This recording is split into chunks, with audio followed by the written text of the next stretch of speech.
हिंदुस्तान के कुछ नेता मोदी सरकार को 5 आंखों यानी 5 आईज का नाम लेकर डरा रहे हैं। ये 5 आईज आखिर है क्या? ये 5 आईज है अंग्रेजी बोलने वाले 5 देश, अमेरिका, ऑस्ट्रेलिया, यूके, न्यूजीलैंड और कनाडा। ये सारे देश आपस में इंटेलिजेंस शेयर करते हैं। इसी में से एक देश कनाडा अब भारत के खिलाफ शरारत कर रहा है। मोदी सरकार के खिलाफ अनाप शनाप बोल रहा है। इसके पीछे है कनाडा की इंटरनल पॉलिटिक्स।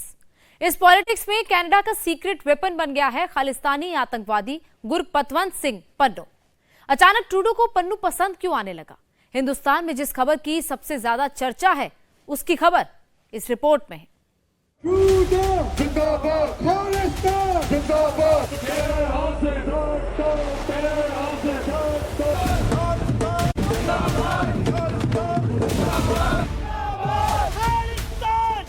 ये तस्वीर कनाडा के वैंकूवर शहर की है।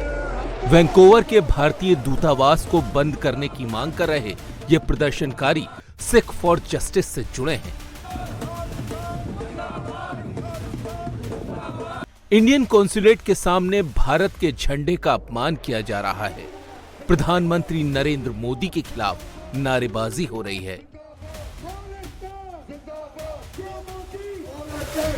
वैंकूवर से आने वाली कुछ तस्वीरें तो हम आपको दिखा भी नहीं सकते। प्रदर्शनकारियों ने प्रधानमंत्री मोदी का अपमान किया, भारत पर तरह तरह के झूठे आरोप लगाए। The Sikh community of Canada has been calling the Indian diplomats out from day one. India is being exposed in front of the whole world. हैरानी की बात यह है कि ये सब वैंकूवर के हाई सिक्योरिटी जोन में हो रहा है, खुलेआम हो रहा है और कनाडा की सरकार इन्हें प्रोटेक्ट कर रही है। भारत के खिलाफ आग उगलने वाले ये लोग कौन हैं?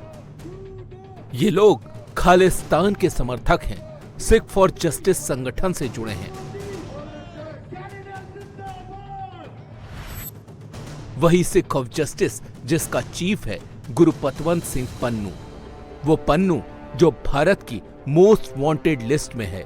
वो पन्नू जिसे भारत ने आतंकवादी घोषित किया हुआ है, लेकिन इसके बावजूद अमेरिका और कनाडा का वो प्यारा बना हुआ है। कनाडा में हरदीप सिंह निज्जर की हत्या हुई, अमेरिका में पन्नू पर हमला हुआ। इसे लेकर अमेरिका और कनाडा दोनों ही भारत की सरकार पर साजिश का आरोप लगा रहे हैं। अमेरिका में बेखौफ खालिस्तान को अलग करने की मांग को लेकर पंजाब के नौजवानों को भड़का रहा पन्नू इन आरोपों को और हवा दे रहा है। पन्नू साफ साफ कह रहा है कि इस साजिश के पीछे प्रधानमंत्री नरेंद्र मोदी हैं। Without Prime Minister's directive, this kind of a assassination plots, they would not just try to take on their own. America और कनाडा दोनों पन्नू की लाइन पर ही बोल रहे हैं। पन्नू के टारगेट पर मोदी हैं और उसके समर्थकों के लिए भी मोदी सबसे बड़े दुश्मन बन गए हैं।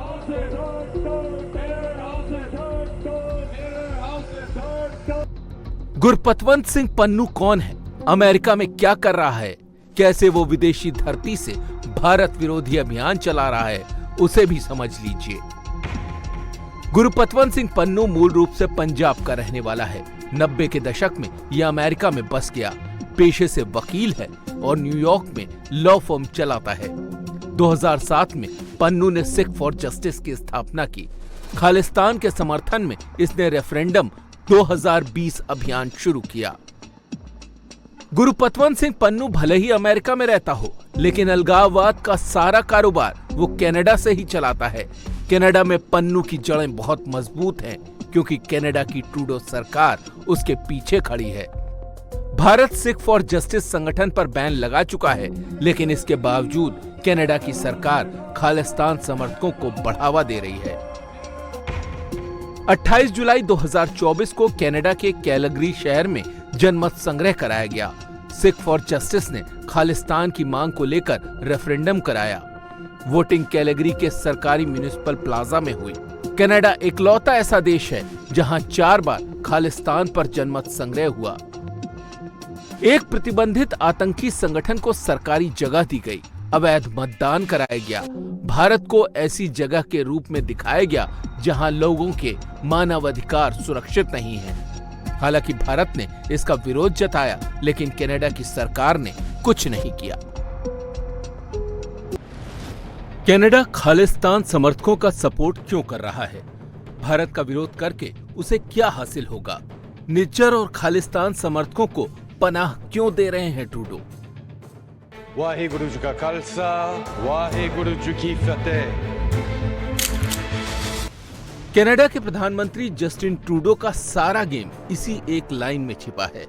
सिख वोटों की चाहत में ट्रूडो ने भारत को छेड़ दिया है। अंदरूनी राजनीति और चुनाव जीतने के लिए ट्रूडो ने इंटरनल पॉलिटिक्स को फॉरेन पॉलिसी से जोड़ दिया।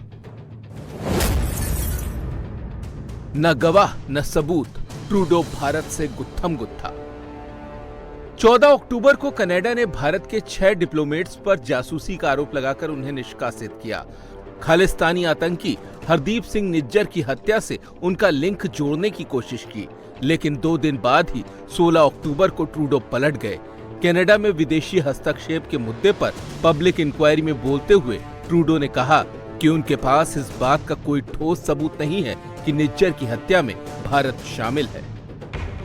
मुझे इस बात की जानकारी कनाडा की खुफिया एजेंसीज ने दी।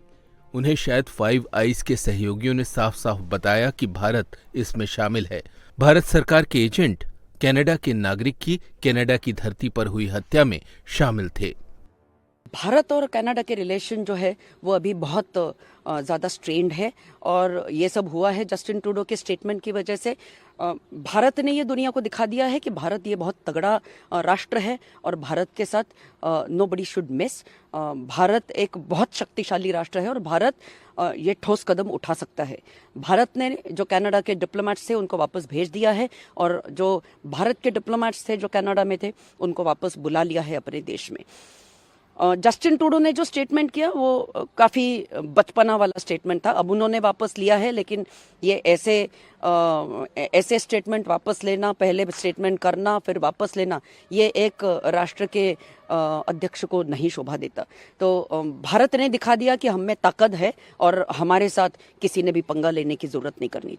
ट्रूडो के पास कोई ठोस सबूत नहीं है, लेकिन इसके बावजूद वो भारत विरोधी एजेंडे पर अड़े हुए हैं।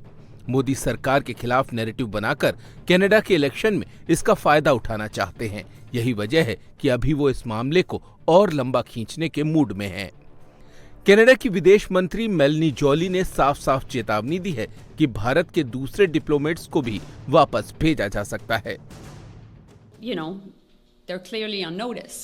So 6 of them have been expelled, including the High Commissioner in Ottawa. Others were mainly from Toronto and Vancouver. And clearly, we won't tolerate any diplomats that are in contravention of the Vienna Convention. And clearly, any diplomats from any party from around any country, from around the world, that would be putting the lives and basically the lives and of Canadians at risk. Canada भारतीय diplomats पर आरोप लगा रहा है, लेकिन सच ये है कि कनाडा सरकार के प्रोटेक्शन में भारतीय डिप्लोमेट्स और कॉन्सुलेट्स को टारगेट किया गया। 23 मार्च 2023 को खालिस्तान समर्थकों ने ओटावा में भारतीय हाई कमीशन की सुरक्षा में सेंध लगाई। हाई कमीशन की दीवार पर खालिस्तानी झंडा लगाया। 16 नवंबर 2023 को एबॉट्सफोर्ड बीसी में भारतीय डिप्लोमेट्स को खालिस्तानी समर्थकों ने घेरा। पुलिस की मदद से डिप्लोमेट्स को बाहर निकाला गया। डिप्लोमेट्स को मिल रही धमकी की वजह से ओटावा में कॉन्सुलर सर्विस को कुछ वक्त तक बंद करना पड़ा। हाल ही में सिख फॉर जस्टिस ने हाई कमिश्नर संजीव वर्मा की गतिविधि पर नजर रखने के लिए $5 लाख की पेशकश की। यह इनाम सीधे सीधे डिप्लोमेट को धमकी की तरह है। कनाडा में भारतीय डिप्लोमेट्स के साथ जिस तरह का व्यवहार किया गया वो वियना कन्वेंशन का उल्लंघन है, कनाडा के कानून के खिलाफ है।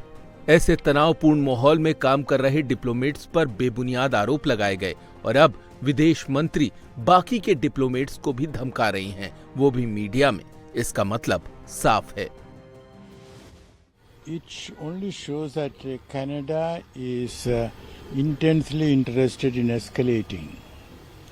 They are not looking for de-escalation, because even if she had to give a warning, the diplomatic practice is to give it through diplomatic channel and not to talk to the media.